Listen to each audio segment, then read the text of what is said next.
That pardon comes days after a judge denied Fiore a new trial. Good afternoon. Thank you for joining us. I'm Kirsten Joyce. And I'm Brian Loftus. Now, Fiore was set to be sentenced after this federal conviction, but now that will not happen. This is a story our 8 News Now investigators broke and have been updating you with all day with our digital platforms. Our own Vanessa Murphy live in front of the federal courthouse after confirming the news with Fiore herself. Vanessa. Well, this is the executive grant of clemency signed by President Donald Trump, letting Michele Fiore off the hook. She was supposed to return to the federal courthouse here in a few weeks to learn her sentence. Not anymore. But where's the money?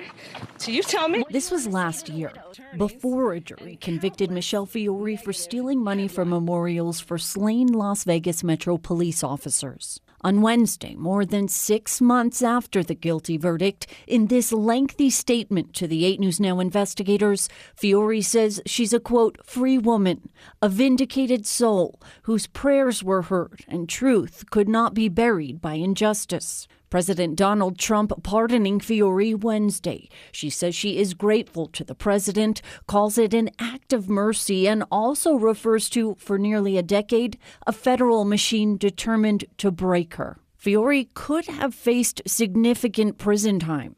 The 8 News Now investigators in the courtroom for the federal trial, no cameras allowed, but prosecutors from the Department of Justice demonstrated how Fiore raised money in the memory of officers Alan Beck and Igor Soldo, but spent the money on herself for expenses like rent, cosmetic procedures, and her daughter's wedding. Republican Governor Joe Lombardo testified against Fiore. The jury returning the guilty verdict in less than 2 hours here in October. Do you want to comment on any emotions? Not the case, but just emotions right now.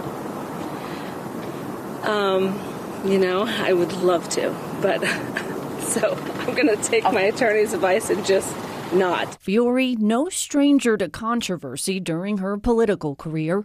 Once a state lawmaker, then a city councilwoman and mayor pro tem, most recently a judge in Pahrump. Suspended from the bench due to her federal charges. Now she says she'll return to the bench after claims of injustice from the start. What do you want to say to the widows? What do you want to say to the widows? Why don't you ask the prosecutors? I asked Fiore for an interview. She said she'll think about it. When I initially reached out via text message, she replied saying, quote, Vanessa, you need to get on your knees a little more, girl, end quote. By the way, Sigal Chattah was in the courtroom during Fiore's trial with her supporters. She was the Republican National Committee woman. Now she's the interim U.S. attorney. I asked for a comment. She declined. Reporting in downtown Las Vegas, Vanessa Murphy, 8 News Now. Vanessa, thank you. Commissioners in Nye County first appointed Fiore to her judgeship, and then voters elected her to the position that was last summer. Coming up at 4:30, our team coverage does continue with Kyle Payne about whether Fiore can return now to the bench.